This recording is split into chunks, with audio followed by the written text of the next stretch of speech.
কিশোরগঞ্জের ফজলু রহমান নামের আগে বীর মুক্তিযোদ্ধা আছে এবং সে এটা পুঞ্জি করে এমন একটা হাক ডাক ছড়াচ্ছে, মনে হয় যেন স্বাধীনতার যুদ্ধ, ৭১-এর যুদ্ধ সে একাই করছে। ৭১-এ এই দেশটারে সে স্বাধীন করছে, এখন মাত্র দেশটা স্বাধীন হয়েছে, এই যে মাত্র সবে ২৪-এর পর দেশটা স্বাধীন হয়েছে। এখন সে মুক্তিযোদ্ধার সেই তেজ উদ্দীপনা আর সেই যে উদ্দেশ্যে বৈষম্যহীন একটি বাংলাদেশ গড়ার জন্য যে উদ্দীপনা নিয়ে বাংলাদেশ স্বাধীন হয়েছিল, সবেমাত্র তার যাত্রা শুরু হয়েছে। এমন একটা ভাব দেখাচ্ছে যে সে এইমাত্র বাংলাদেশের রাজনীতিতে ভূমিষ্ঠ হয়েছে এবং তার হাতিয়ার হয়েছে ৭১। এই পাগলা ফজলু বলছে সে যদি সংসদে যাইতে পারে তাহলে সে দেখে নেবে যে জামাত কীভাবে এদেশে রাজনীতি করে। আরে বেটা, তোর মা হাসিনা সে বহু চেষ্টা করছে, তাদের নিবন্ধন বাতিল করছে, মার্কাটা খাইয়া দিছে। আল্লাহর রহমতে জামাত রাজনীতি করতেছে না, করবে, সবাই রাজনীতি করবে যদি সে বাংলাদেশের আইন কানুন মেনে বাংলাদেশে বসবাস করে। তুই কোন চ্যাটের বাল, তুই কোন চ্যাটের বাল? তোর মা হাসিনার পা ধুইয়া পানি খাইয়া আইয়া চেষ্টা কর, দেখ পারস কিনা। তুই বলতেছস তোর নেতা তারেক জিয়া যদি প্রধানমন্ত্রী হতে পারে, তুই যদি সংসদ নেতা হতে পারিস, সংসদের এমপি হইতে পারস।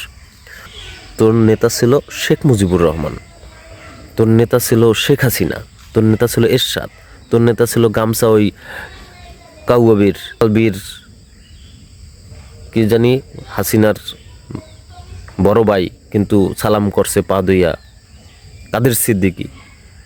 তোর নেতা যে আসলে কতজন লাং থাকে না মহিলাদের, এক মহিলার বহুত লাং, তোর সেই তুই তোর লাংয়ের অভাব নাই। শালা পাগলের বাচ্চা পাগল। তুই যখন মারা যাবি তখন ওই কিশোরগঞ্জে আর একটা পাগলা মসজিদ হইবে। তোদের কিশোরগঞ্জে ফজলু পাগলার দরবার নামে আর এক পাগলার মাজার হইবে, নিশ্চিত থাকিস। তখন সেখানে টাকা যাইবে না, জুতা যাইবে, জুতা। এই লোক দিনের পর দিন এমন সব কথা বলে আসছে যে এই লোকটা যে দলের কাছে এখন আশ্রয় নিছে, সেই দলটাকেও মনে হচ্ছে যেন আবর্জনায় ডেকে যাচ্ছে, এরকমের একটা অবস্থা। আমি বিএনপিকে মিন করতেছি।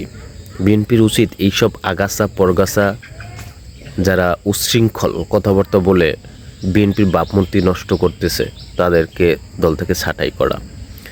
এরশাদের পাতানো নির্বাচন, যে এটিকে আওয়ামী লীগ তাদের বিরোধী দলে, সংসদের বিরোধী দলে যাওয়ার জন্য হাতিয়ার হিসেবে নিয়েছিল, যে ৮৬ নির্বাচন, সেখানে শুধুমাত্র এই ফজলুর রহমান ওই একটা নির্বাচনেই বিজয়ী হয়েছে। এছাড়া তার নির্বাচনে আর কখনোই বিজয়ী হওয়ার রেকর্ড নেই। ৯৬-তে সাবেক রাষ্ট্রপতি আব্দুল হামিদের বিপক্ষে স্বতন্ত্র নির্বাচন করছে, দল থেকে গেট আউট করে দিচ্ছে শেখ হাসিনা। কিন্তু ওই যে আওয়ামী লীগের যে বীজ ভাইরাস রক্ত তার ভিতরে আছে, সেটা সে এখনও কিন্তু ওইখান থেকে, ওই মোহ থেকে সে নিজেরে কাটায় নিয়ে আসতে পারে নাই। এখন সে বিএনপিকে আওয়ামী লীগ বানানোর চেষ্টা করতেছে।